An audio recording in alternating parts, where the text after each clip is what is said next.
निर्विशेष शून्यवाद गुरवे गौरचंद्राय गुरवे गौरचंद्राय राधिकाय तदालये कृष्णाय कृष्ण भक्ताय तद्भक्ताय नमो नमः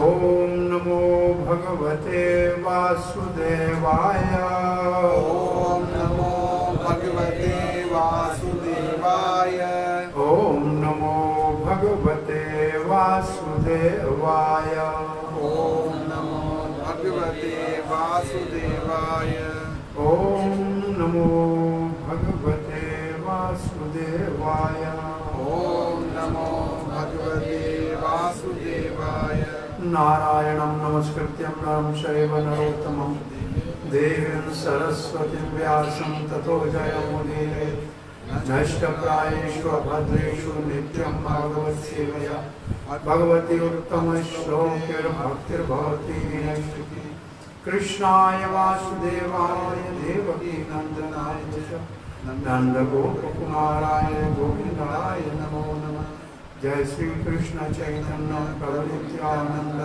श्री अद्वैत गदाधर शिवासादि गौर भक्तवृंद हरे कृष्णा कृष्णा कृष्णा हरे हरे हरे राम राम राम हरे हरे हरे कृष्णा कृष्णा कृष्णा हरे हरे हरे राम राम राम हरे हरे हरे कृष्णा कृष्णा कृष्णा हरे हरे हरे राम राम राम हरे हरे। श्रीमान पवन कुमार जी ने गोया के निवास स्थान पे जहाँ श्रीमद् भागवत का 7 दिवसीय भक्ति मई गंगा का प्रवाह चल रहा है, उसके अंतर्गत आज सायंकाल को अपने दूसरे दिन के सत्र में, जबकि भागवत का आज 6ठा दिन चल रहा है, हम श्रीमद् भागवत के वक्ता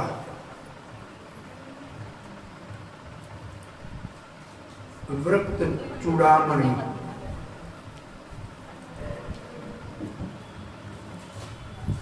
सारे महान साधु संतों योगियों के गुरु श्री सुखदेव गोस्वामी के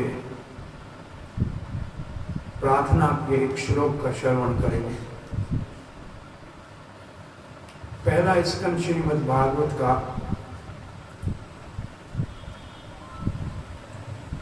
उसमें 3 संवाद हैं और 19 अध्याय हैं। पहले 3 अध्यायों में सूत सनक संवाद है, जिसमें लोक कल्याण के लिए सर्वोत्तम साधन पूछा गया है। दूसरा संवाद नारद व्यास संवाद है, जिसमें व्यासदेव कलयुग में सब वेदों का विस्तार करने के उपरांत भी असंतुष्ट था और नारद जी से संतुष्टि का साधन पूछना है। तो दोनों ये संवाद में भागवत का श्रवण मुख्य उद्देश्य नहीं है। तीसरा संवाद है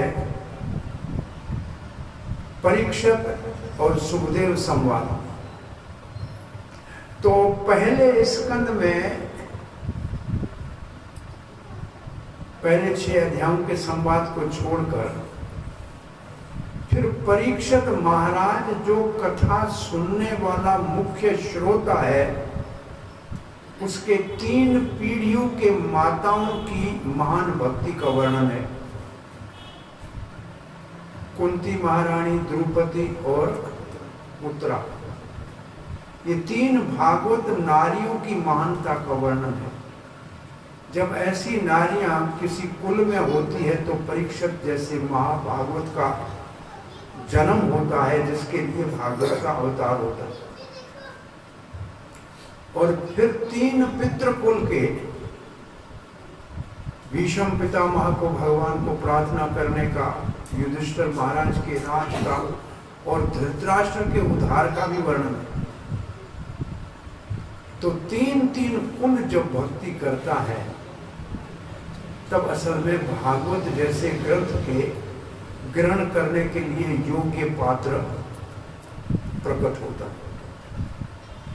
फिर स्वयं परीक्षित महाराज के काल के ऊपर विजय का वर्णन है। काल के ऊपर विजय प्राप्त करना, काल के रूप में कलियुग आया और जिसको परीक्षित महाराज ने एक गाय और बैल को पीटते देखा तो उसको मारने के लिए जैसे हाथ ऊपर उठाया, कलयुग ने शरण ले लिया। तो काल जिनका शरण लेता है, काल के ऊपर विजय प्राप्त करने वाले परीक्षित, जन्म से पहले भगवान का दर्शन करने वाले मां के गर्भ में परीक्षित, कलयुग को 4 स्थान दिए थे और वो 4 स्थान धर्म जिस 4 स्तंभ के ऊपर खड़ा है, आपने यहाँ ये मंडप बनाया है, देखो 4 खंभे हैं इसके ऊपर, ये मंडप खड़ा है। ऐसे धर्म 4 स्तंभों के ऊपर खड़ा है, सत्य, दया, तपस्या और पवित्रता। और इन 4 स्तंभों का विध्वंस होता है 4 पाप कर्मों से, और वो 4 पाप कर्म ही कलयुग को रहने की जगह दी परीक्षित ने। सुरापान जहां नशा होता है, द्यूतम जहां जुआ होती है, विभचार जहां विवाह से बाहर पर स्त्री पुरुष का संबंध होता है,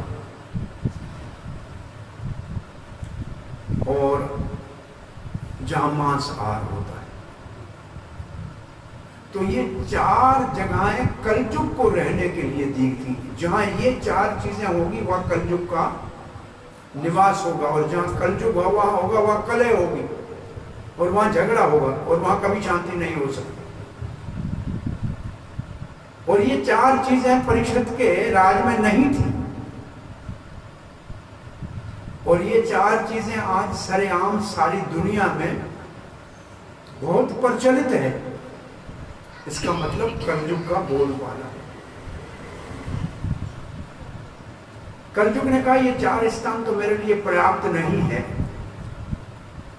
कोई एक और स्थान भी दे दीजिए। तो स्वर्ण में वास दिया।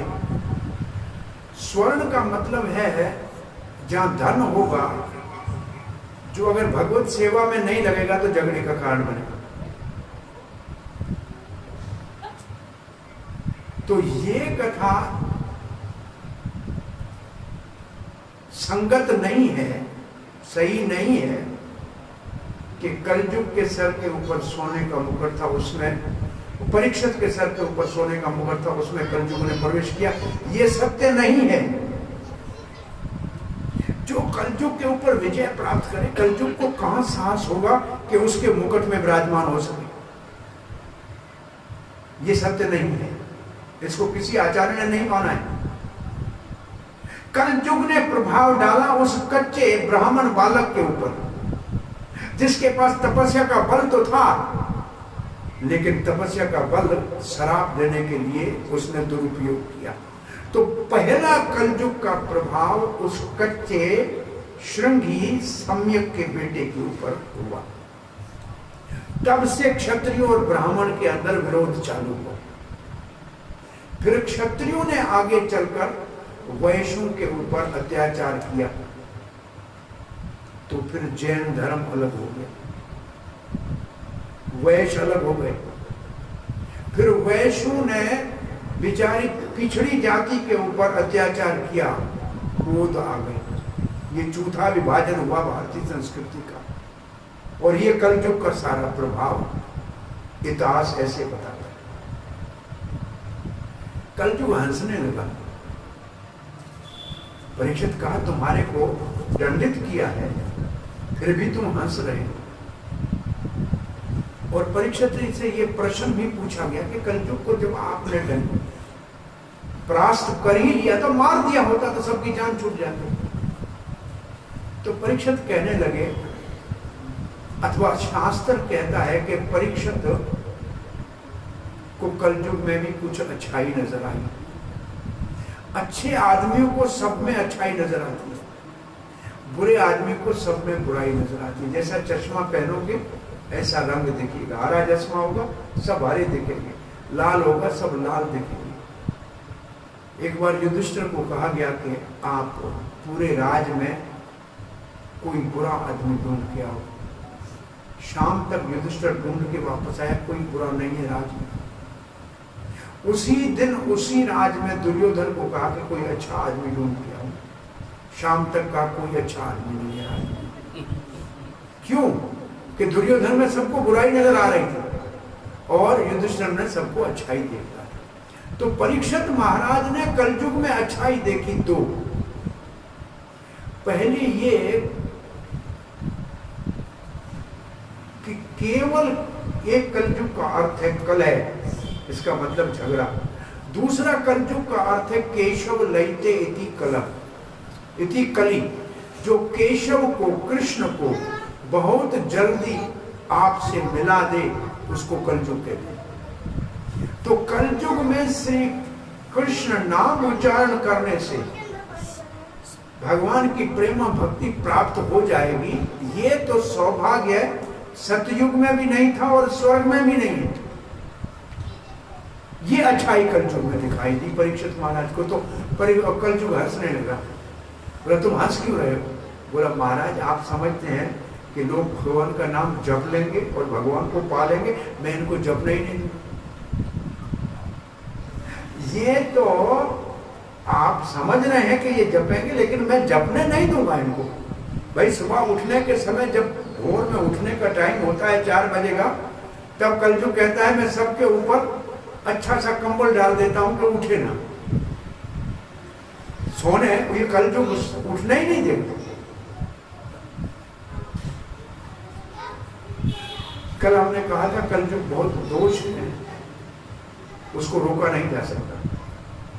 जैसे बरसात आती हो तो उसको रोकने का तो किसी में सामर्थ्य नहीं है। बरसात को कोई रोक सकता है क्या? कोई सरकार रोक सकती है, राजा रोक सकता है, किसी में बल है कि नहीं? नहीं रोक सकता। परंतु भीगने से तो अपने आप को बचा सकते हैं कि नहीं? 100 रुपये का छाता खरीद के हम अपने आप को भीगने से तो बचा सकते हैं ना। कलयुग को नहीं रोक सकते हैं, लेकिन कलयुग के प्रभाव से हम राम नाम का छाता ओढ़ के अपने आप को तो बचा सकते हैं। जैसे बरसात से बचना मुश्किल है, बरसात को नहीं रोक सकते, लेकिन फिर भी भीगने से बच सकते हैं, काम तो कर सकते हैं ना। रेनकोट पहन ले, छाता खरीद ले। ऐसे कलयुग के अंदर सब दोषों से बचने के लिए राम नाम का छाता है। ये भगवत नाम का सुमरण, ये ऐसा छाता है जो कलयुग के प्रभाव से आपको हमको सबको सुरक्षित रखे। और दूसरा कलयुग का क्या भला है, लाभ है, ये हम कह के थक गए, लेकिन कोई करता नहीं है और हमसे भी नहीं होता। कलयुग का लाभ ये है कि अन्य युगों में आप अच्छा कर्म 100 बार सोचो, लेकिन जब तक करोगे नहीं तब तक फल नहीं मिलेगा। लेकिन कलयुग में आप अच्छा विचार करो मत, फिर भी फल मिल जाएगा। मैं कई बार कहता हूं, जब भी कथा ये करता हूं तो सबको कहता हूं, भाई सुबह उठ के स्नान करके कहो कि आज मैंने 100 गाय दान कर दी, 1000 ब्राह्मणों को भोजन करा दिया, आपको फल मिल जाएगा। लेकिन आपको कलयुग कहने ही नहीं देगा,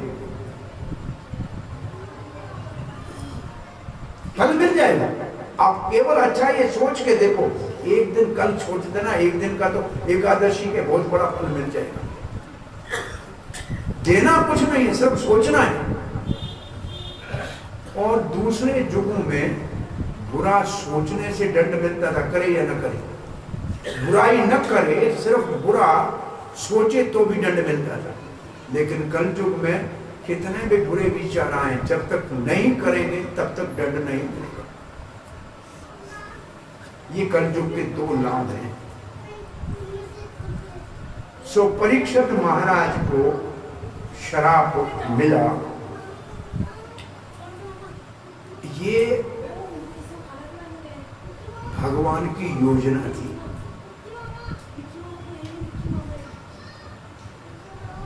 नहीं तो परीक्षित जैसे वैष्णव राजा को ऋषि के ऊपर क्रोध क्यों आया?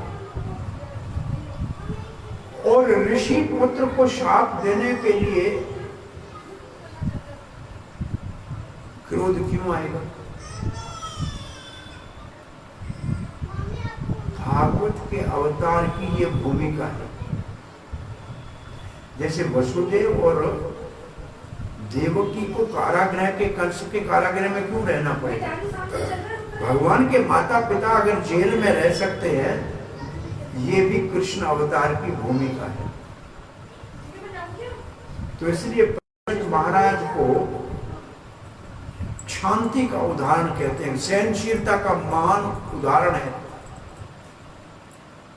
परीक्षित घर पे दरवाजे पे पहुंचा था, अभी अपने राजमहल में गया ही नहीं था। सम्यक ऋषि का शिष्य आया और कहा कि महाराज मिलना है। महाराज अभी राजमहल नहीं पहुंचे थे, लौट के आए। ऋषि को पुत्र को प्रणाम करके कहा, मुझसे अपराध हो गया।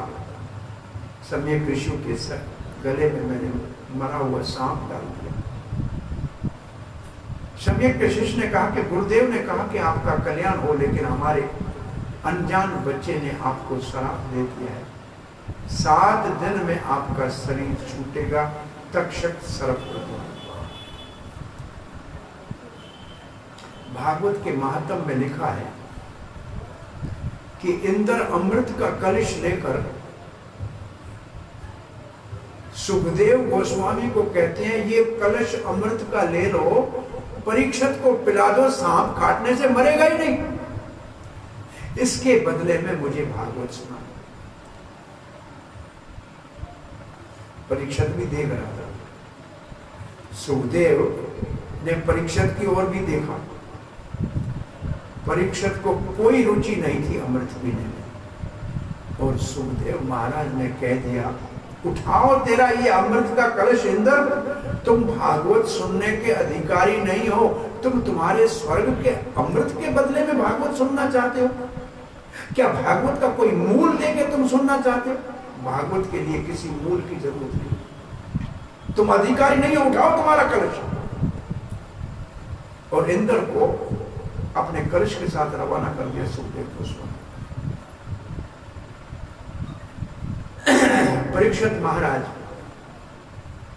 शांति का उदाहरण है। उसी समय उसी दरवाजे पे खड़े थे। जैसे ये समाचार मिला, अपने गुरुदेव को प्रणाम करके कहा, महाराज कृपाचार्य, मेरे बेटे जन्मेजय को मेरा राज तिलक दे दो। और न घर की ओर देखा, न खजाने को देखा, न सेना को देखा, न अपनी रानियों को देखा। परीक्षित तो वहां से सीधा गंगा के तट पे सुखता रहा। इसको कहते हैं वृत्ति। सब कुछ छोड़ के आ गए। और उस समय, आजकल हम कहते हैं हमारा कम्युनिकेशन इतना ज्यादा प्रबल है कि सारी दुनिया में हम सबको संदेश पहुंचा देते हैं, 1 मिनट में पता लग जाता है। लेकिन उस समय इससे ज्यादा कम्युनिकेशन थी। वो ऊपर के तपलोक जनलोक में रहने वाले महात्माओं को पता लगा कि परीक्षित गंगा तट के ऊपर प्राण त्यागने के लिए बैठा है। सारे ऋषि वहां आने लगे। सब ऋषियों का नाम है, यहां तक कि व्यासदेव भी आया और नारद जी भी आए। भगवान के अवतार हैं दोनों, और दोनों भगवान के अवतार वहां विराजमान है। अत्रि, अंगिरा, अगस्त आदि सबका नाम लिखा है। और परीक्षित ने सबसे एक प्रश्न पूछा, और परीक्षित का प्रश्न का पहला हिस्सा जो है, परीक्षित एक महान भागवत वैष्णव है, उसका परिचय है। परीक्षित ने कहा कि बताओ ब्राह्मणों, सब लोगों का सब समय सब जगह कल्याण कैसे हो? और उस प्रश्न का दूसरा भाग है, जिसका मृत्यु बहुत निकट हो, उसको क्या करना चाहिए? अपने लिए बाद में पूछा, जगत के लिए पहले पूछा। तो बहुत सारे ऋषि थे और सब वैष्णव नहीं थे। कुछ ज्ञानी थे, कुछ कर्मी थे, कुछ योगी थे। वो समाज में सब वैष्णव नहीं थे। तो किसी ने कहा कि दान करना चाहिए, किसी ने कहा यज्ञ करना चाहिए, किसी ने कहा तपस्या करनी चाहिए। कोई निर्णय नहीं हो रहा था। उस समय भगवान श्री कृष्ण की प्रेरणा से दिगंबर वेश में सुखदेव गोस्वामी वहां प्रकट होते।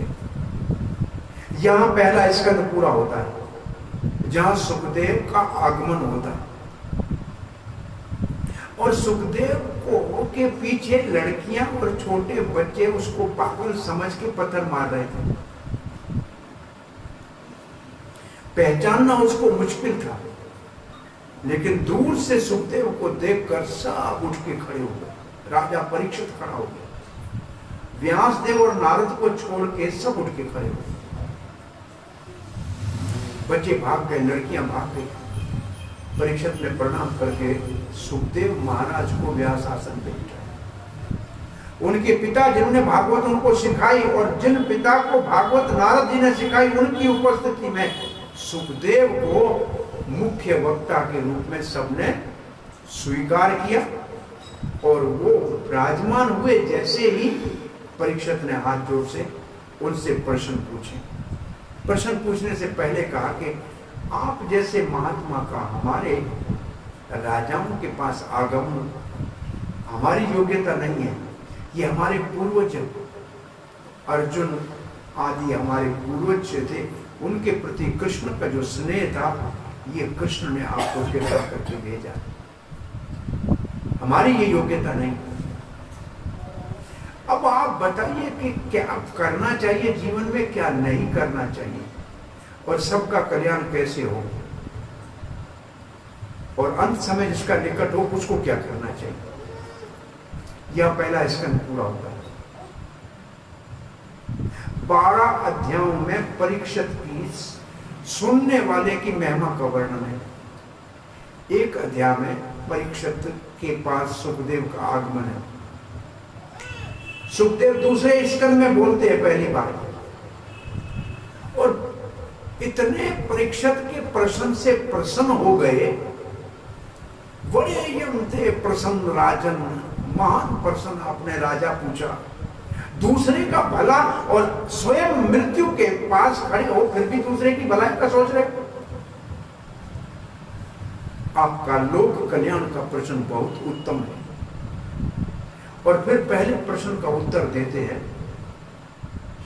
क्या नहीं करना चाहिए। कहते हैं लोग रात को या तो नींद में सोते हैं, नहीं तो भोग करते हैं, और दिन में पागल की तरह पैसे के पीछे भागते हैं। और उनके पास पढ़ने के लिए लाखों मैगजीन न्यूज़पेपर है, लेकिन कभी भी सत्संग में, हरि कथा में गीता भागवत नहीं पढ़ते। जो नहीं करना चाहिए वो कर रहे हैं, और जो करना चाहिए वो नहीं कर रहे हैं। और फिर उत्तर दे रहे हैं, सब लोगों का सब समय सब जगह एक कौन सा काम करें कि कल्याण हो। इसका उत्तर 5वें श्लोक में देते हैं, दूसरे स्कंद के पहले अध्याय में। तस्मात्, इसलिए, भारत, हे महाराज भरत के वंश में उत्पन्न महाराज परीक्षित, सर्व आत्मा ईश्वरो हरि भगवान, 4 नाम लेते हैं। सर्व आत्मा का मतलब सबके हृदय में जो परमात्मा के रूप में बैठे, जो हम सबसे प्रेम करते हैं। फिर कहते हैं ईश्वर जो सबके नियंता है, सबको अपने बस में रखते हैं। फिर कहते हैं हरि जो सबका दुख हर लेते हैं। और फिर कहते हैं भगवान जो सबसे प्रेम करते हैं। उसके 3 काम करने चाहिए। श्रोतव्यम कीर्तव्य स्मर्तव्य यदिच्छति अभयम। अगर भय से मुक्त होना है तो 3 काम करना चाहिए। सब लोगों को सब समय सब जगह भगवान की कथा सुननी चाहिए, भगवान का कीर्तन करना चाहिए और भगवान का सुमरण करना चाहिए।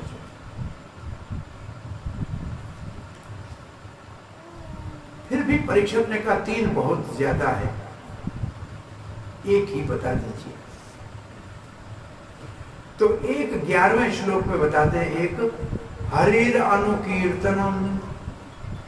सब साधु महात्मा संत संप्रदायों ने यह निर्णय कर दिया है केवल हरि कीर्तन एकमात्र साधन है, एकमात्र साधन है हरि कीर्तन। और जिस कीर्तन के लिए अवतार लेके भगवान श्री गौर हरि 520-22 वर्ष पहले इसी संकीर्तन को भारत में इनाग्रेट करने के लिए आए थे। हरिन अनुकीर्तनम, ये अनु शब्द बहुत महत्वपूर्ण है। कीर्तन करना है लेकिन अनुगामी बनकर, किसके? संप्रदाय। संप्रदाय विहीना मंत्र निष्फला। जो मंत्र परंपरा में संप्रदाय से नहीं मिलता है उसका कोई फल नहीं होता। संप्रदाय कैसे काम करती है? जैसे आपके पास अगर बंदूक की गोली बच्चे को दे दो, किसी को मारे, कोई किसी को नुकसान होगा क्या? ऐसे बच्चे को गोली मारने से नुकसान होगा? नहीं होगा। अगर वही गोली बंदूक में डाल के मारो तो हानि करेगी ना। तो ऐसे ही मंत्र किताब से लेके कहीं से सुन के जपना ऐसा है जैसे बच्चा गोली किसी को मारे। और वो जब संप्रदाय से मिलता है तो बंदूक के अंदर में डाला हुआ है और वो अपना प्रभाव एकदम दिखाना शुरू करता है, क्योंकि परंपरा में पहले से उस मंत्र को साधा गया है और वो देते हैं, वो फास्ट फूड की तरह पहले से तैयार है। आपको जपते ही उसका फल देगा और अपना जपोगे उसके लिए तो कई हजार साल लगेंगे, जब उसकी सिद्धि प्राप्त होगी तब वो अपना फल देगा। तो मंत्र को संप्रदाय से प्राप्त करना चाहिए, तो इसलिए अनुकीर्तन लिखा है। अनु का मतलब अनुगामी बनकर, परंपरागत होकर। और फिर परीक्षित महाराज ने सृष्टि के विषय में पूछ लिया, तो सुखदेव महाराज ने कहा मंगलाचरण करना ही भूल गया।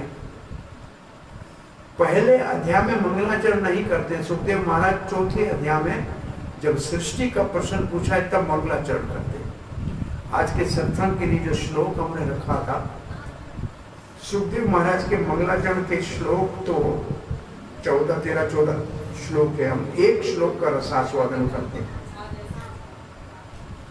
ये भागवत का वक्ता जिसने केवल भागवत की कथा से भगवान को प्राप्त किया, कीर्तन का आचार्य, सुखदेव कीर्तन आचार्य। कीर्तन का मतलब है भगवान का नाम गाना या भागवत को कहना भी कीर्तन है। तो कीर्तन का आचार्य सुखदेव महाराज ये एक श्लोक कह रहा है, इसका आप रसास्वादन कीजिए। यद कीर्तनम,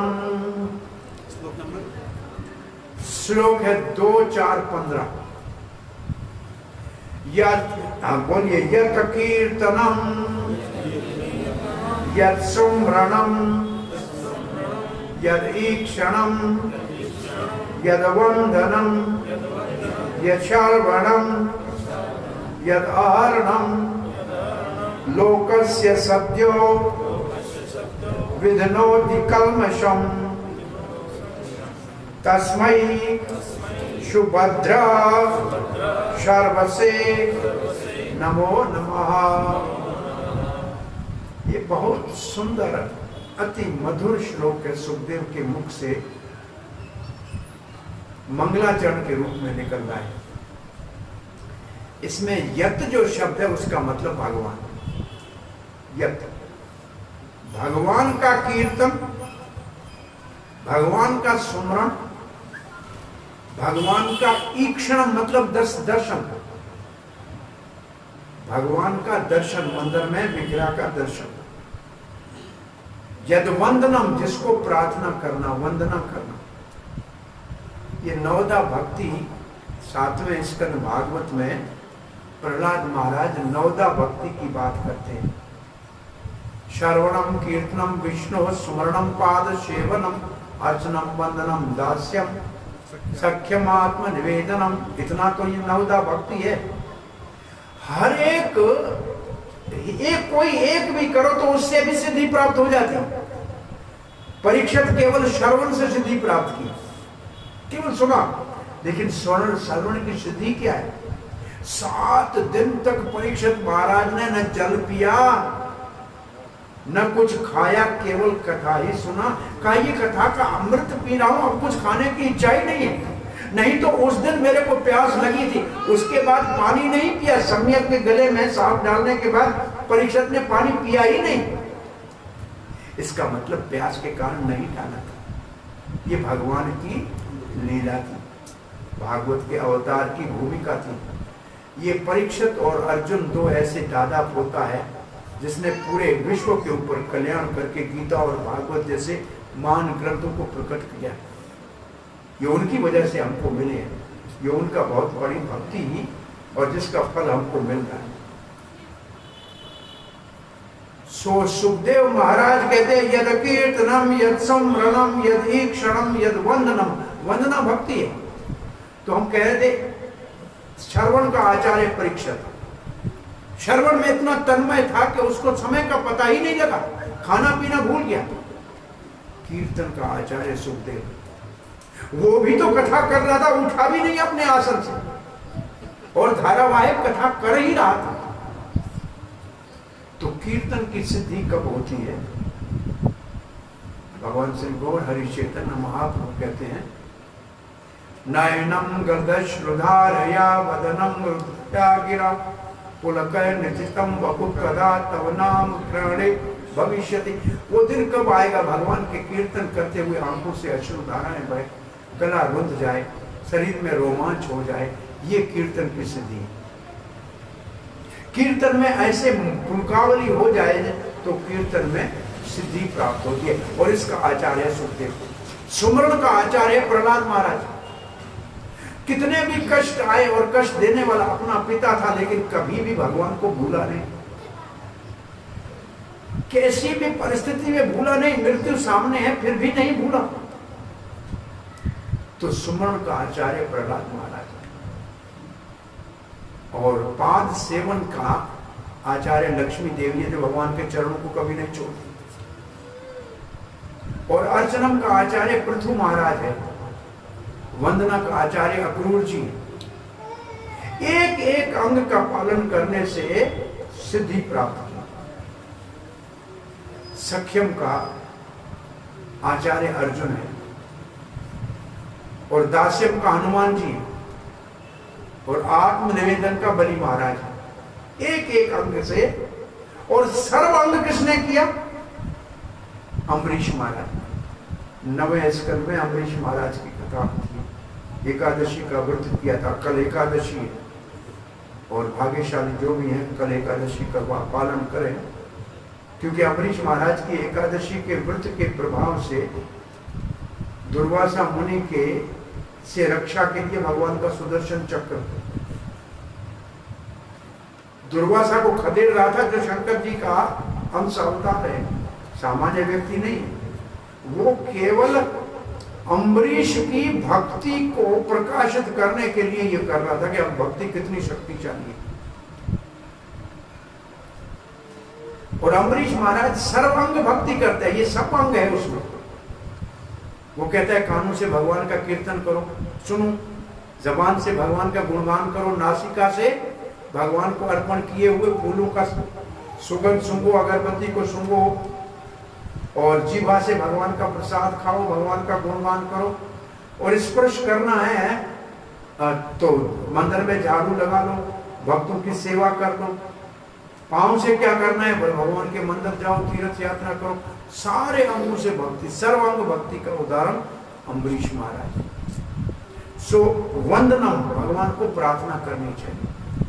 कभी भी मंदिर में जाएं तो भगवान को पहले तो प्रणाम करना चाहिए और प्रणाम के साथ कुछ प्रार्थना करनी चाहिए। वो प्रार्थना में भगवान का गुणगान करना चाहिए, मांगना नहीं चाहिए। प्रार्थना मांगने के लिए नहीं है। प्रार्थनाओं के 3 प्रकार की प्रार्थना लिखी है शास्त्र में, लेकिन ये बताए उससे पहले ये बता दें, साधनों में सर्वश्रेष्ठ भगवत प्राप्ति का साधन है भक्ति, और भक्ति में भी सबसे श्रेष्ठ साधन है कीर्तन।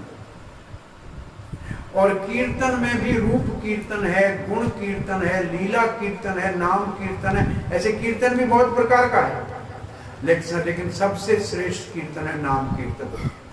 हरे कृष्णा कृष्णा कृष्णा हरे हरे, हरे राम राम राम हरे हरे।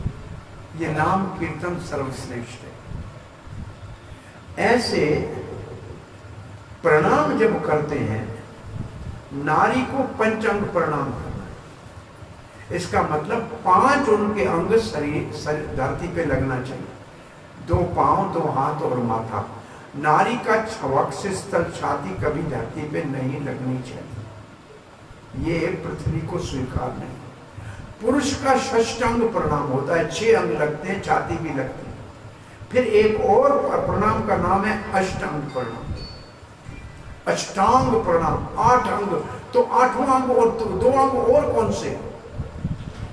2 पांव, 2 हाथ, छाती और माथा लगता है, ये तो 6 हो गए। 7वां है मन, जिससे भगवान का सुमरण करना चाहिए जब प्रणाम करते हैं। और 8वां है वाणी, जिससे भगवान की वंदना करनी चाहिए। तो प्रणाम करते समय, मानो आप राधा कृष्ण के मंदिर में जाते हैं तो प्रणाम करते हुए कृष्ण के लिए कम से कम इतना आसानी का मंत्र याद करो, हे कृष्णा करुणा सिंधु दीन बंधु जगतपते गोपेश गोपिका कांत राधा कांता नमस्तुते। नमस्कार हो गया।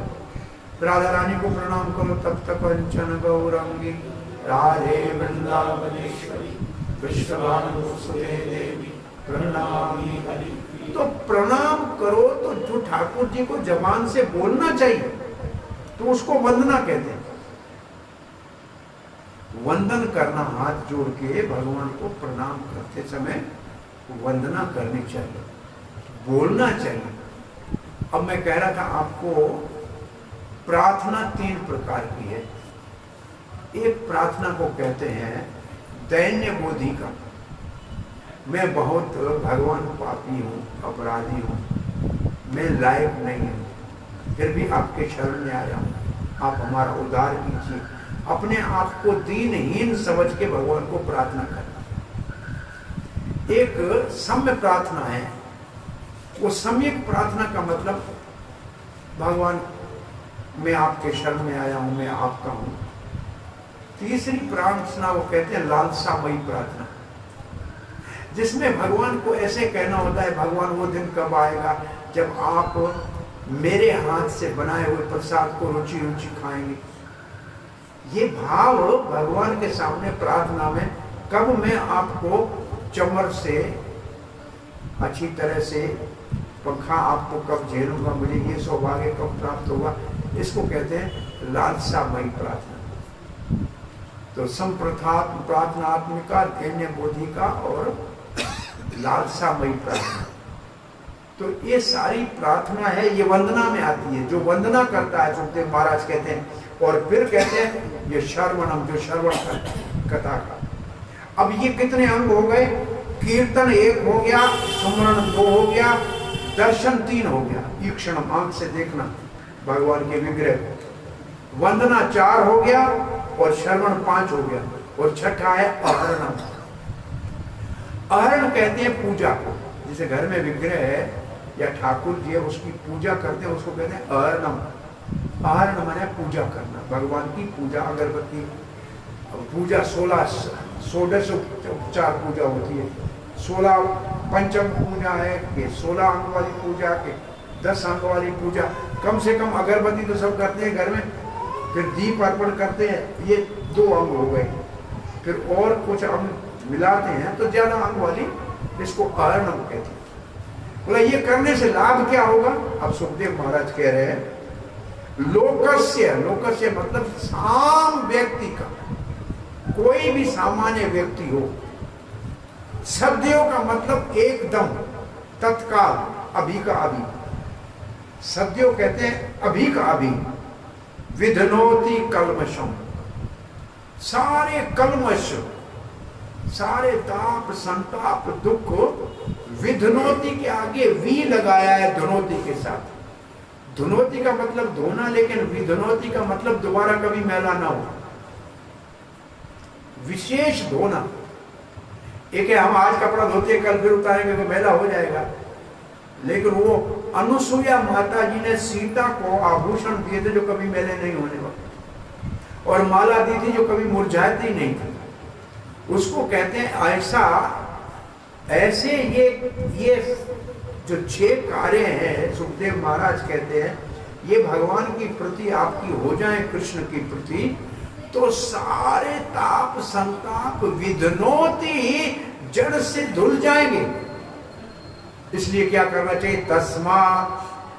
तस्मै, इसलिए सुभद्रा, जीवन में सुभद्र, भद्र मतलब भला, कल्याण, सुभद्र मतलब अति सुंदर कल्याण। सर्व से इसका मतलब सुनना चाहिए, आया सर्व से। नमो नमः, हे भगवान आपको नमस्कार करते हैं। केवल आपकी कथा सुनने मात्र से सबका मंगल होता है, सुभद्र हो जाता है, अति कल्याण होता है, और सारे उसके ताप संताप इन 6 काम करने से नष्ट हो जाते हैं। आगे एक श्लोक बड़ा अच्छा बोला है प्रभुपाद जी को, ये बहुत श्लोक प्रिय हुआ करता था। वो कहते किसका हो सकता है, किसका भला हो सकता है? तो ये श्लोक है, किरात हुणांद्र पुलिंद पुलकशाभेर शुंभ यवना कसाद्य ये अन्य च पापा यद पाप शाद्य शुद्धति तस्मै प्रभु विष्णुवे नमः। ये जितने जातियां इनका नाम है पाप योनि, इनका जन्म ही पापी के घर में हुआ है। और इनके इसका कभी तात्पर्य पढ़िएगा प्रभुपाद जी के भागवत में, पूरा भूगोलिक इतिहास लिखा है कि ये खस जिसकी मूछें ऊपर नहीं होती है, चाइनीज और मंगोल, इसको खस कहते हैं। खस का मतलब जिसकी मूछें ऊपर नहीं आती है। ये पूरा इतिहास लिखा है, ये पूरी ज्योग्राफी लिखी है कि ये लोग कहाँ के हैं। ये हुण जर्मन से आए हैं। और ये यवन कौन है? ये परीक्षित वालों के वंश का कोई गया था, ये महाराज वहां राज करता था, बाद में वो यवन हो गया, तो उसने धर्म बदल दिया, उसका नाम यवन हो गया। हमने कल कहा, आपको नहीं कहा था कि भारत वर्ष जो है, ये कृष्णकालीन भारत वर्ष कितना विस्तृत था कि महाभारत के युद्ध में मामा शल्य, जो नकुल और सहदेव के मामा थे, ये बगदाद से आए थे, इराक से। ये पूरा मिडिल ईस्ट, इराक की राजधानी, ये सारा मध्य जो खाड़ी के देश है ना, ये सब के सब महाराज, क्या नाम बताया?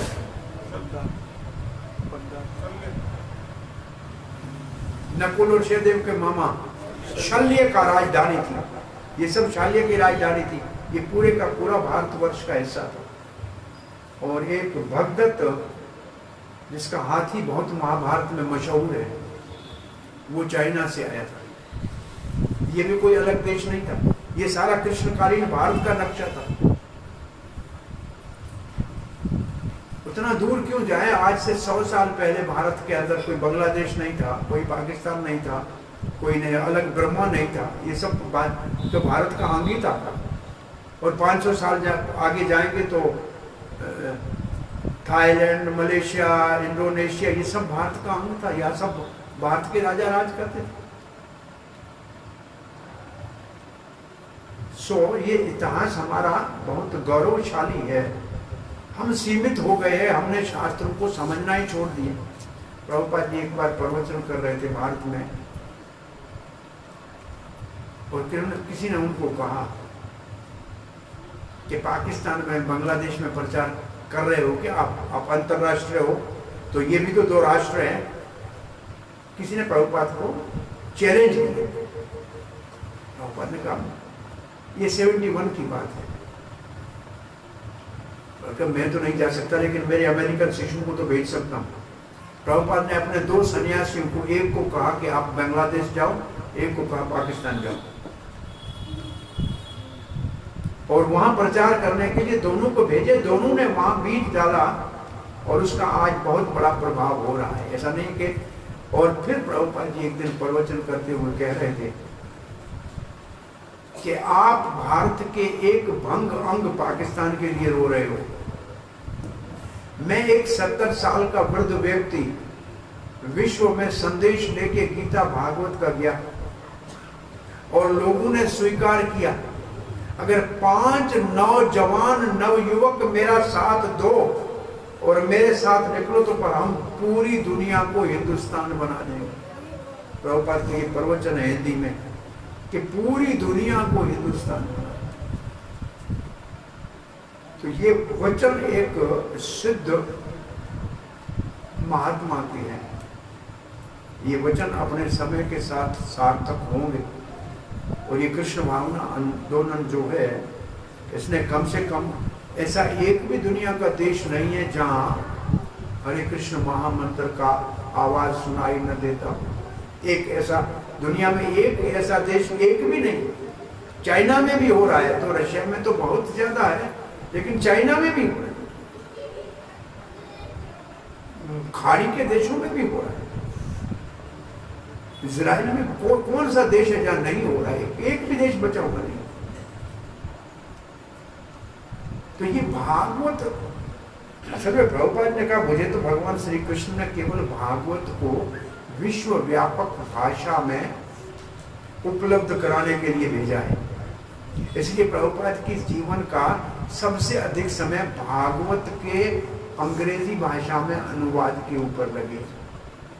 रात को 10 बजे से लेकर सुबह 4 बजे तक वो बैठ के भागवत के एक एक श्लोक के एक एक शब्द का अर्थ, फिर उसका अनुवाद और फिर तात्पर्य, वो भी आचार्यों के आधार पे लिखा। तो बोलते थे, उसको रिकॉर्ड करते थे और भक्तों ने उसको छापा। तो भागवत को ही देने के लिए आए थे। सो ये श्लोक के तात्पर्य में प्रभुपाद जी लिखते हैं, इस श्लोक में, और मैं अभी जो दूसरा श्लोक पढ़ रहा हूं, ये इन सब का उद्धार हो जाएगा। कैसे? भगवान के भक्तों का संग करना। क्योंकि भगवान के भक्तों से भगवान की कथा इतनी शक्तिशाली है। प्रभु विष्णुवे नमः, भगवान को कहते हैं प्रभु विष्णुवे नमः, प्रभावशाली विष्णु है। और इन सब जिन जातियों का इस श्लोक में नाम लिखा हुआ है, इन सब के भक्त आज आपको मिलेंगे दुनिया में। और एक भक्त की भगवान की शक्ति से ये हुआ है प्रभुपाद।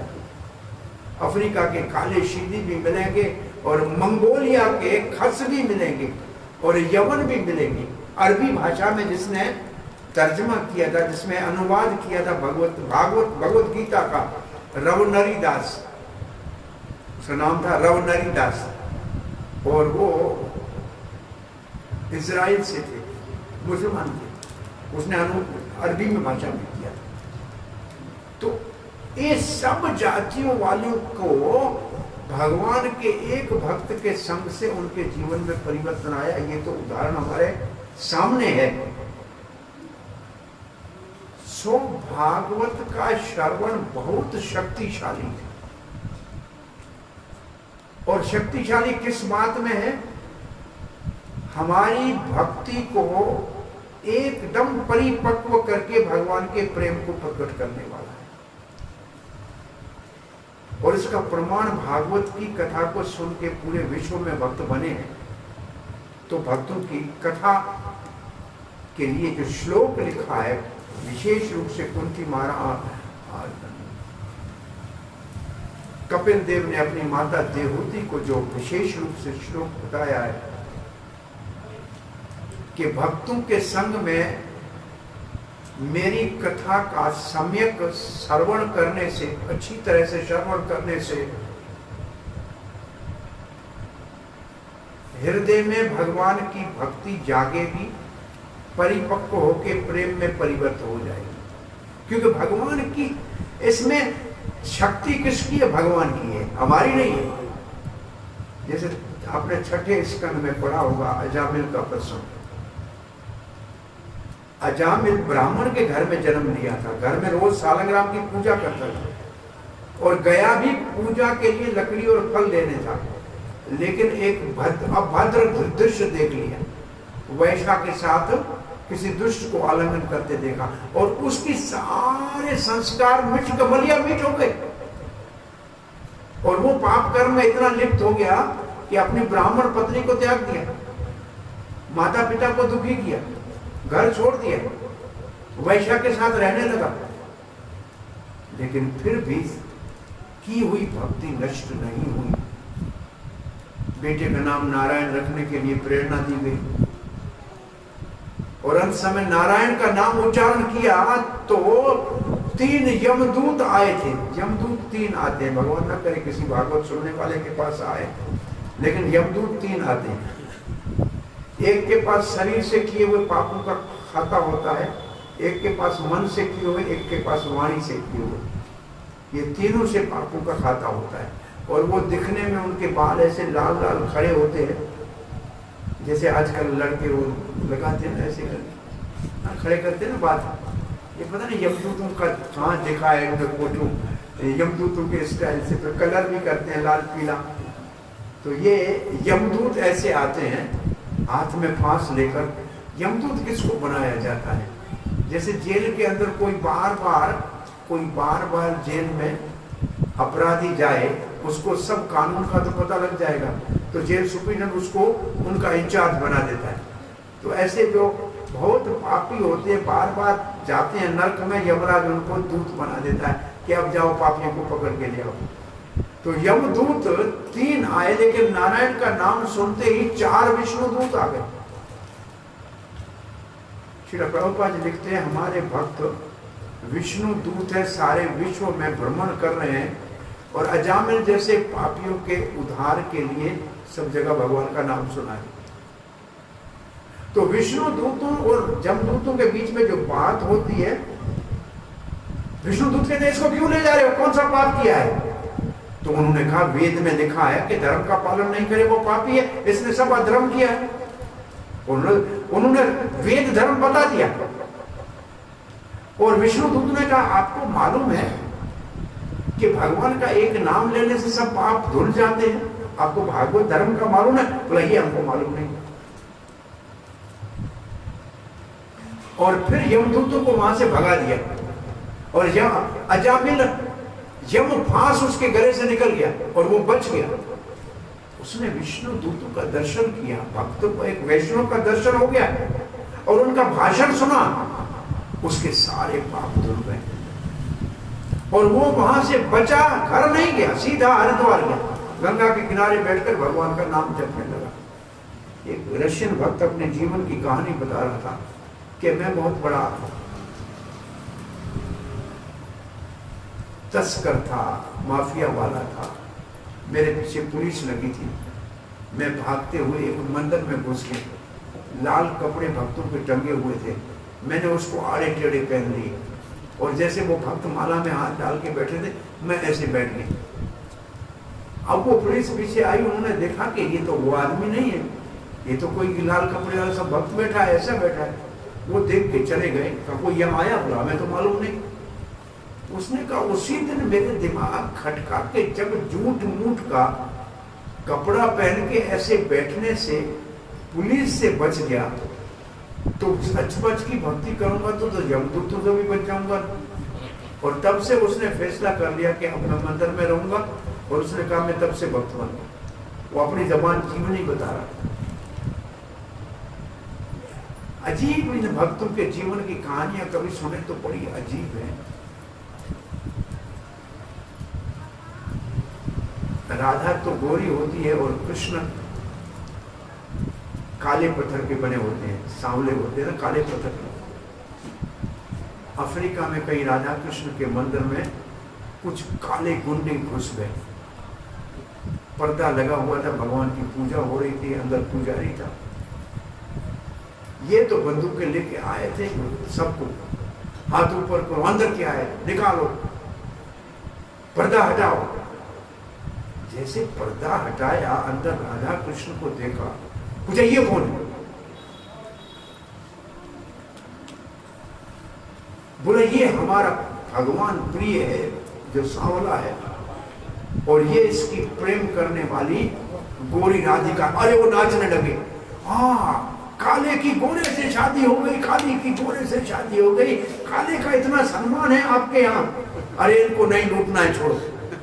इधर वो सिर्फ ये देखा कि अरे काले के साथ गोरी, इसका मतलब हमारा यहाँ आपके यहाँ बड़ा सम्मान है हमारा, आप इसकी पूजा करते। बोले यही तो हमारा भगवान है। बोला बस बस आप मौज करो, आपको कुछ नहीं करता है। वो बाहर निकल के चले गए। अभी सच्ची घटना है, झूठी भी नहीं। उन भक्तों के अपने जीवन का अनुभव बता रहे हैं। तो ऐसे कैसे भगवान अपने भक्तों की रक्षा करते हैं, ये आश्चर्य लगता है। क्यों करते हैं? क्योंकि नाम जपते। अजामिल ने नाम असली नहीं जपा था, बेटे का जपा था। तो अजामिल की शक्ति से तो नहीं छूटा, लेकिन नाम की शक्ति से छूटा। तो सुनना क्या है, नाम शक्ति, नाम में आपके जपने में शक्ति नहीं है, लेकिन नाम शक्ति चाहिए। इसलिए नाम जपने का निरंतर नेम बनाना चाहिए। ये हरे कृष्ण मंत्र राधा तंत्र, ये तो राधा रानी गोलोक में जपती है। गोलोकेरा प्रेम धन हरि नाम संकीर्तन। ये जो हरि नाम संकीर्तन है, ये तो गोलोक धाम से आया है। ये तो भगवान के धाम का है, जहाँ गोपियां और राधा रानी कृष्ण को अपने वश में करने के लिए इस मंत्र को जपती हैं। और ये मंत्र काली संतरण उपनिषद में ब्रह्मा जी ने नारद को बताया। और श्रीमद् भागवत में कभी कहते हैं कि राधा रानी का नाम ही नहीं,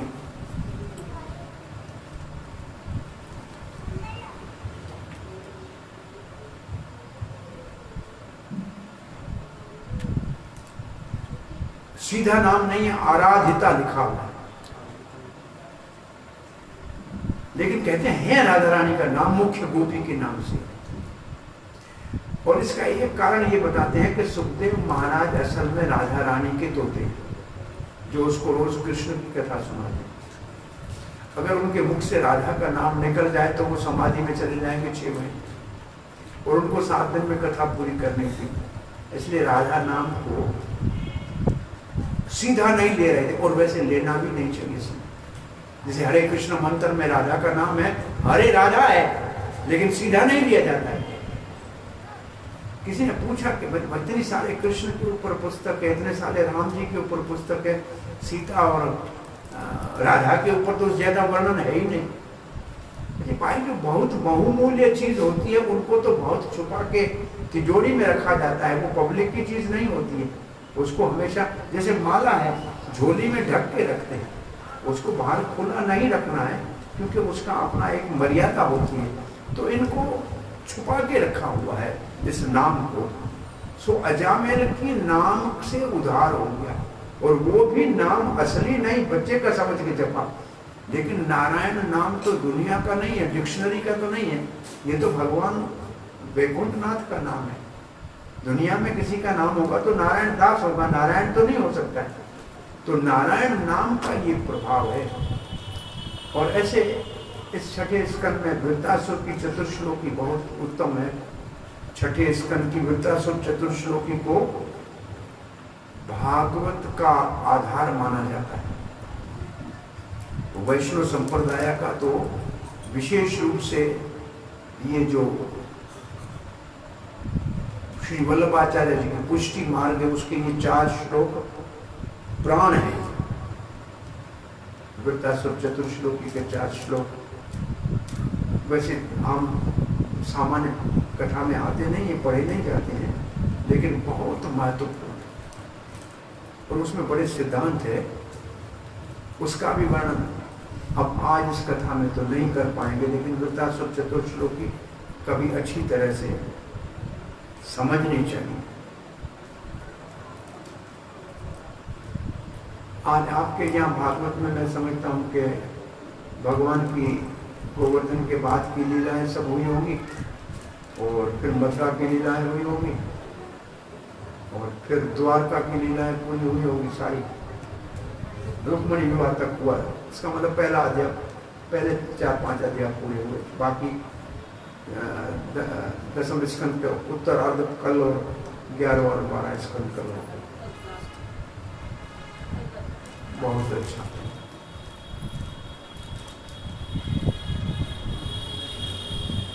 भगवान श्री कृष्ण वृंदावन से जाने से पहले 3 असुरों का वध करते थे। ये आपने आज सुना। वृंदावन से मथुरा जाने से पहले भगवान श्री कृष्ण 3 असुरों का वध करते हैं। एक का नाम है वृषभासुर जो बैल के रूप में आता है। एक का नाम है केशी जो घोड़े के रूप में आता है और एक का नाम है वैमासुर जो बच्चों को जाके गुफा में छुपाता है। इन 3 असुरों को क्यों मारा और उसके बाद भगवान मथुरा क्यों गए? क्योंकि वृंदावन में रहने वाले सारे भक्त भगवान श्री कृष्ण से प्रेम करते हैं और भक्त हैं। वृषभासुर बेल के रूप में आया जो धर्म का प्रतीक है, धर्म बेल के रूप में है, तो कोई भक्तों को धर्म के नाम में विचलित न करे। वैमासुर बच्चों को उठा के जाके गुफा में छुपा रहा था, ये योग का प्रतीक है जो सिद्धियां दिखाते हैं, तो भक्तों को कोई योग के नाम में पथभ्रष्ट न कर सके। और केशी घोड़ा ये वेद का वाचक है, क्योंकि वेद जो है चुराए थे केशी ने, तो केशी राक्षस को मारने का मतलब वेद के नाम में भक्तों को कोई भ्रमित न करे। इसका मतलब भक्ति धर्म से ऊपर है, भक्ति वेद से ऊपर है और भक्ति योग से ऊपर है। ये तीनों साधनों से कोई भक्ति में बाधा न डाले, ये भगवान के 3 असुरों का उदाहरण है।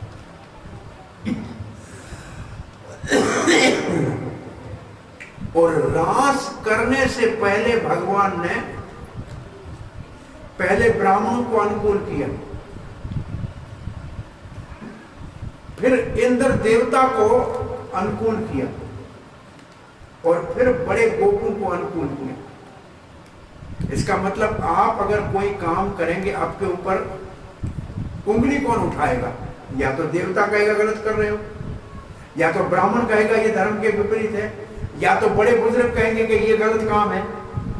तो पहले भगवान ने लीला क्या की? गोवर्धन लीला में क्या किया? इंद्र को भगवान की प्रार्थना करके क्षमा याचना के लिए बाध्य कर।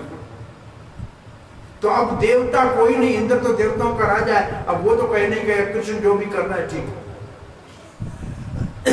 फिर ब्राह्मण जो यज्ञ कर रहे थे वो तो भगवान को कुछ नहीं दिया, उनके पत्नियां आ गई भगवान की सेवा करने के लिए, तो ब्राह्मण अनुकूल हो गए। अब उसके बाद नंद बाबा को वर्ण लोक में ले गए। नंद बाबा सुबह द्वादशी को स्नान करने गए तो वर्ण लोक में ले गए। तो नंद बाबा जब वहां गए, कृष्ण उनको देखने गए तो वर्ण देव तो कृष्ण की आरती कर रहे हैं। बाहर आए तो सब आश्चर्यचकित हो गए और सबने कहा नंद बाबा इतना बड़ा आपका सम्मान कैसे हो गया? बोला हमारे कृष्ण को बहुत लोग जानते हैं, वहां बड़े बड़े इसकी सेवा कर रहे थे। तो ग्वाल बाल कहते हैं अरे अपने पापा को सिर्फ दिखा के आए, बाबा को ये हमको नहीं दिखाओगे? तो भगवान ने उन सबको वैकुंठ का दर्शन कराया।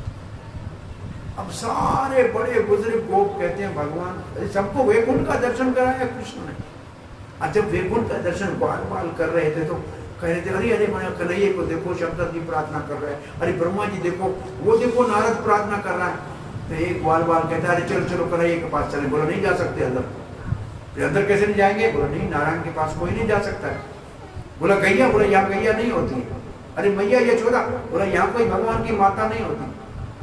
अरे कहता है कन्हैया नहीं चाहिए तेरा ये वैकुंठ, नहीं मैया नहीं गैया, जा बंद कर तेरा, हम तो ब्रज में अच्छे हैं यही रहेंगे, तो वैकुंठ दिखाना बंद कर। तो ये तीनों को अनुकूल किया। तब भगवान ने, अब आप रास को, राधा रानी की उत्पत्ति भगवान श्री कृष्ण के वाम भाग से होती है। श्री कृष्ण सीधे तरफ से बलराम की प्रकट होते हैं। और जितने अवतार विष्णु के नाम आपको गिनने हैं वो गिनो, वो सब बलराम जी का विस्तार। कृष्ण ने बलराम जी को अपने सीधे हाथ से प्रकट किया और बलराम जी ने अनेक विष्णु अवतार जो अब तक आएंगे सब वहां से निकल गए। श्री कृष्ण ने अपने वाम भाग से राधा रानी को प्रकट किया। और राधा रानी कोई लड़की स्त्री नहीं है, भगवान के अंग से प्रकट की हुई भगवान की शक्ति। उसने अपने आप को लाखों गोपियों में विस्तृत किया। गोपियों को कहते हैं काया व्यू, राधा रानी का काया व्यू। तो ये स्त्रियों की बात नहीं है। और रास लीला का उम्र क्या है भगवान श्री कृष्ण का? 9 साल। 9 साल का बच्चा है कृष्ण, 9 साल है उम्र जब रास कर रहा। और ये गोपियां सारी कौन है? भगवान की शक्तियां हैं, स्त्रियां नहीं है। और आपने मेरे ख्याल में ब्रह्मा विमोहन लीला सुनी होगी, सुनी थी? याद है किसी को ब्रह्मा विमोहन लीला सुनी? जब वो ब्रह्मा जी ने ग्वाल बाल और बछड़े चुराए, सुना है ना? ये लीला के पीछे रहस्य क्या है?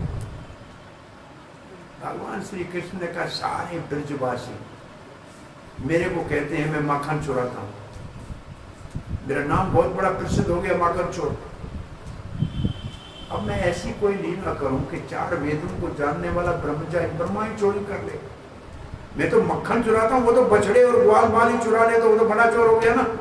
तो मेरा नाम तो फिर कोई लोग भूल ही जाएंगे, जब ब्रह्मा ही चोरी कर रहा है, जो दुनिया बनाने वाला चोरी कर रहा है, तो मेरा मैं तो बच्चा हूं। तो ब्रह्मा जी ने पहले चुराए बछड़े, फिर चुराए ग्वाल बाल। इसके पीछे ये तो भगवान का मन का रहस्य था, लेकिन इसके पीछे रहस्य क्या था? रहस्य ये था कि सारी गायें कहती थी कि कृष्ण केवल 8 गायों का दूध पीता है, हमारा तो कभी दूध पिया नहीं। और इतनी सारी गाय प्रेम से कहती कृष्ण हमारा दूध कब पिएगा? कृष्ण ने कहा हम आप बछड़ा बन जाएंगे और सब गायों को सुख दे देंगे। और सारी माताएं ब्रज की कहती थी केवल यशोदा ही दूध पिलाती, हमारी गोद में तो कभी कन्हैया खेलता नहीं है। तो आज सारी माताओं के जो पुत्र थे वो कृष्ण थे, तो सब माताओं को सुख मिला। पूरे ब्रज की माताओं का भगवान ने दूध पिया 1 साल तक, पूरी गायों का दूध पिया 1 साल तक। अब उसी साल जब कृष्ण ग्वाल बाल बने हुए थे, सांडल्य ऋषि जो नंद बाबा का पुरोहित है, उसने घोषणा कर दी कि जो अपनी कन्याओं का विवाह इस वर्ष कराएगा, इतना अच्छा मुहूर्त है, कभी विधवा नहीं होगी। तो सारी लड़कियों का विवाह ग्वाल बालों के साथ किया। वो कृष्ण था, वो तो कोई और था नहीं, वो तो असली ग्वाल बाल तो ब्रह्मा जी चुरा के गया था। तो ये ग्वाल बाल किसके साथ विवाह हुआ लड़कियों का? कृष्ण के साथ हुआ। इसलिए रास लीला में एक शब्द लिखा है कृष्ण वधवा। कृष्ण वधवा श्लोक है, श्लोक। इसका मतलब जिनका विवाह कृष्ण से हो चुका था। कब? जब ब्रह्मा विमोहन लीला हुई। तो इतने सारे उसमें रहस्य थे इस लीला में। ब्रह्मा जी की जो ये वत्स चोरी की लीला है, इसको ब्रह्मा विमोहन लीला कहते हैं। कृष्ण की लीलाओं में 7-8 देवता, सारे बड़े बड़े देवता,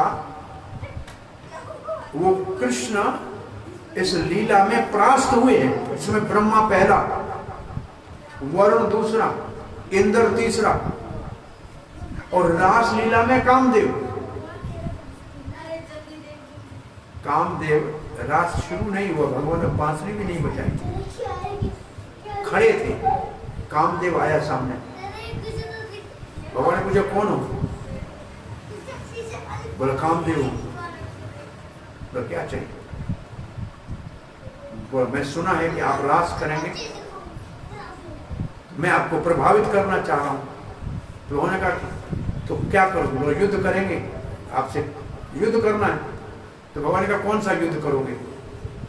किले का युद्ध करोगे या मैदान का युद्ध करोगे? बोला किले का युद्ध क्या होता? बोला मैं समाधि लगाता हूं, आप विचलित करो मुझे। बोला शंकर जी की समाधि को हमने विचलित कर दिया, तीसरा नैन खोला, मैं मेरा शरीर ही भस्म हो गया। वो तो पहले बहुत लड़ी है, मेरे को खुली लड़ेगा। तो बोला मैं रास करता हूं, आप आना और मेरे को प्राप्त करना, लेकिन तुम ठहरो, पहले मैं बांसुरी बजाता हूं, तुम तुम्हारे बाण मेरे ऊपर चला के देखो। भगवान त्रिभंग ललित रूप में ऐसे खड़े हुए बांसुरी बजाने के लिए, और कामदेव ने अपने बाण 5 निकाले, पुष्प बाण, लेकिन कृष्ण का निशाना लेते हुए दर्शन करते करते मूर्छित होकर गिर पड़े। इसलिए कामदेव का नाम है मदन और कृष्ण का नाम है मदन मोहन, जो कामदेव को मोहित करे, और राधा रानी का नाम है मदन मोहन मोहिनी, जो मदन को मोहित करे, उसको भी मोहित करने वाली। सुपर जब बेहोश हो गया कामदेव, तो भगवान ने कहा बच्चों, ये बच्चे तुम लड़ाई क्या लड़ोगे, जाओ।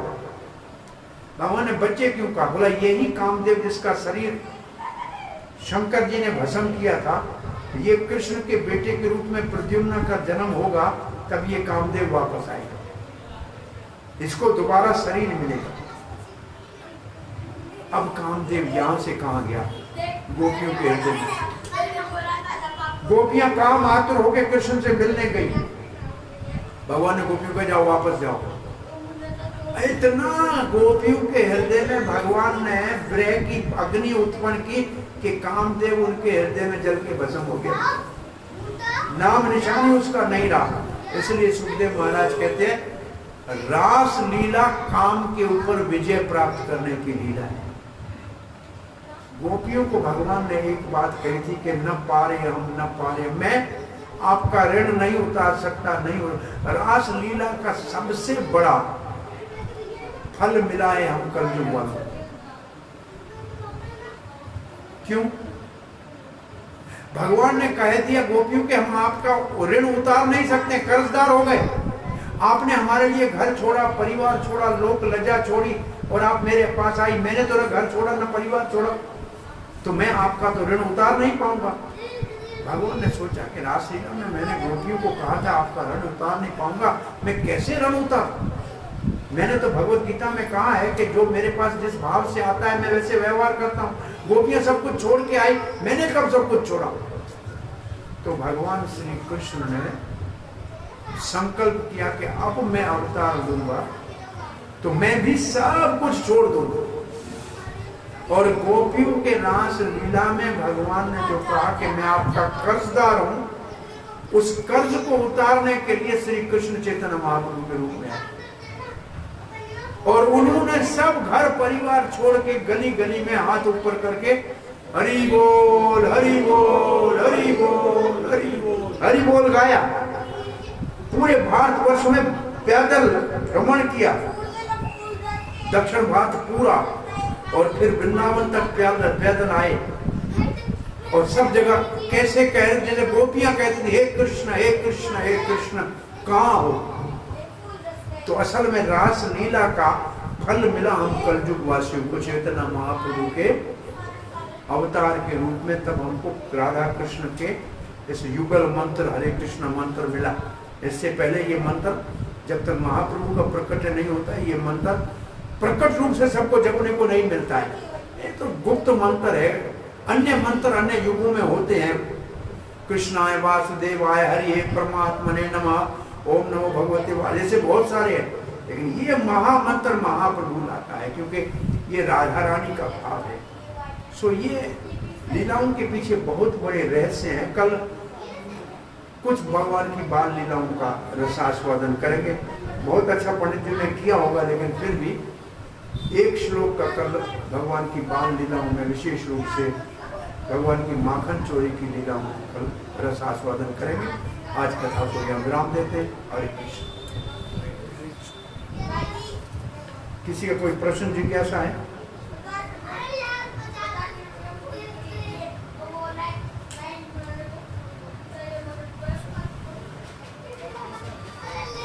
यद कीर्तनम यद स्मरणम यदीक्षणम यद्वंदनम यशर्मणम यदारणम लोकस्य सद्यो विधनोति कल्मषम तस्मै सुभद्रे सर्वसे नमो नमः। यहाँ से हमने शुरू किया था।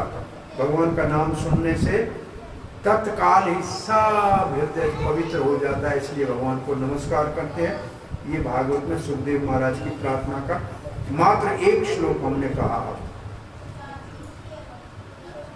हरे कृष्ण।